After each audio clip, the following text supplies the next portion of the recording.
ಅಲ್ಲ ನನ್ನ ಪಾತ್ರದ ಬಗ್ಗೆ ಹೇಳ್ಬೇಕು ಅಂತಂದ್ರೆ ನಾನು ಸುಮಾರು ಹೌದು ಸಮುದಾಯದಲ್ಲಿದ್ದೆ. ನಾನು ರಂಗಭೂಮಿ ನಟ ಹೌದು 30-40 ವರ್ಷದ ಹಿಂದೆ 30 ಇಯರ್ಸ್ ಬ್ಯಾಕ್. ಅದಾದ್ಮೇಲೆ ಟಚ್ ಹೋಗ್ಬಿಟ್ಟಿರುತ್ತೆ.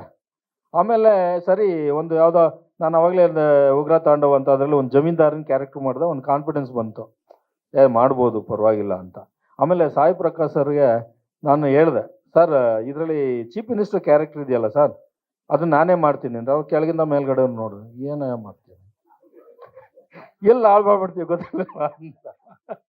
ನಾನು ಆಮೇಲೆ ಕಾನ್ಫಿಡೆನ್ಸ್ ಕೊಟ್ಟೆ, ಸರ್ ಒಬ್ಬ ಸೀನಿಯರ್ ಆರ್ಟಿಸ್ಟ್ ಏನಿದಾರೋ ಅವರು ಲೆವೆಲ್ಗೆ ನಾನು ತೂಗಿಸ್ತೀನಿ ಸರ್, ಒಂದು ಧೈರ್ಯ ಇದೆ ಸರ್ ನನಗೆ, ಕೊಡಿ ಸರ್ ಅಂತ.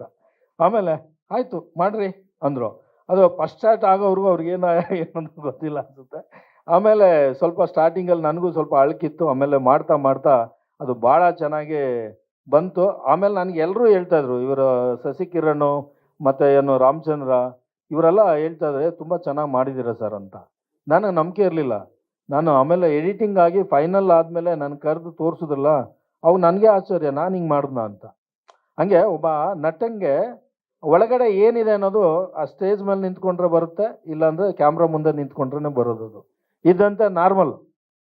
ಹಾಗಾಗಿ ನನಗೆ ಆ ಒಂದು ಸಮಾಧಾನ ಇದೆ. ಸರ್ ಈಗ ನಾನು ಒಂದು ವಿಷಯ ಹೇಳಲ್ಲ, ನಿಮಗೆ ಹೇಳಲೇಬೇಕು ಸರ್. ಇದು ಯಾರೋ ಒಂದು ಬರ್ತಡೇ ಇತ್ತು ಸರ್.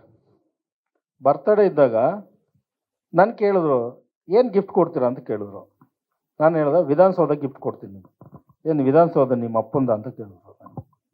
ಅಲ್ಲ ಪಬ್ಲಿಕ್ದು, ಆ ಪಬ್ಲಿಕ್ ನಾನು ಒಬ್ಬ, ಹಂಗಾಗಿ ನನಗೂ ಸಂಬಂಧಪಡುತ್ತೆ, ನನಗೂ ಹಕ್ಕಿದೆ, ಹಂಗಾಗಿ ನಾನು ವಿಧಾನಸೌಧ ಕೊಡ್ತೀನಿ ಅಂತ ಹೇಳಿದೆ. ನಾನು ಅದನ್ನು ಮೈಂಡಲ್ಲಿ ಇಟ್ಕೊಂಡು ಒಂದು ಕಥೆನ ಸೃಷ್ಟಿ ಮಾಡಿದೆ. ನಾನು ಆ ಕಥೆನ ಸೃಷ್ಟಿ ಮಾಡಿ ಆ ಒಂದು ಟೈಮಲ್ಲಿ ಯಾವುದೋ ಒಂದು ಫಂಕ್ಷನಲ್ಲಿ ನಾನು ಗೆಸ್ಟ್ ಆಗಿ ಹೋಗಿದ್ದೆ.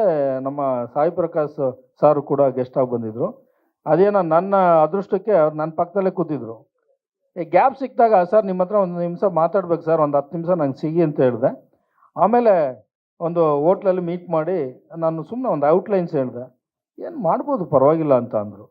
ಅದಾದಮೇಲೆ ನಾವು ಕೂತ್ಕೊಂಡು ವರ್ಕೌಟ್ ಮಾಡಿ ಇದನ್ನ ಒಂದು ಕಥೆಯಾಗಿ ತೊಗೊಂಬಂದ ಸರ್. ಒಬ್ಬ ಆರ್ಡಿನರಿ ಪರ್ಸನ್ನು, ಒಬ್ಬ ಕಾಮನ್ ಮ್ಯಾನು ಯಾವ ರೀತಿ ಬ್ಲ್ಯಾಕ್ ಮೇಲ್ ಮಾಡಿ ಅವ್ರನ್ನ ಪ್ರೆಜರ್ ತಂದು ಆ ಇರೋ ಏನೋ ಚೀಫ್ ಮಿನಿಸ್ಟರ್ ಆಗಿರೋಂಥ ವ್ಯಕ್ತಿ ತಾನಾಗೇ ಸೀಟನ್ನು ಬಿಟ್ಟು ಅವ್ರನ್ನ ಚೀಫ್ ಮಿನಿಸ್ಟ್ರು ಮಾಡಿದಾಗ ಅವ್ರು ಏನು ಮಾಡ್ತಾರೆ, ಆ ಸೀಟ್ ಉಳಿಸ್ಕೊಳಕ್ಕೆ ಅವ್ರು ಏನು ಮಾಡ್ತಾರೆ, ಆ ಸೀಟ್ ಕಿತ್ಕೊಳಕ್ಕೆ ನಾವೇನು ಮಾಡ್ತೀವಿ, ಇದು ಥೀಮ್ ಸರ್.